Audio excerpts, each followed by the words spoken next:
Nakakita na ba kayo ng pink na pinya? To, pink na pinya.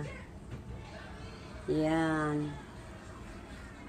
Binili ko doon sa farmer's market. Masarap daw ito guys. $13 plus tax. So, tikman natin kung masarap ito. At tikman ko. Hindi naman matamis. Hindi siya masyadong matamis, guys. Yung kulay lang ang maganda. Oh.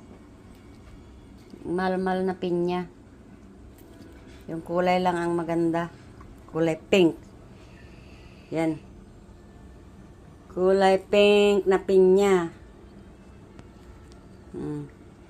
Tinanggal ko na yung mga mata niya. Para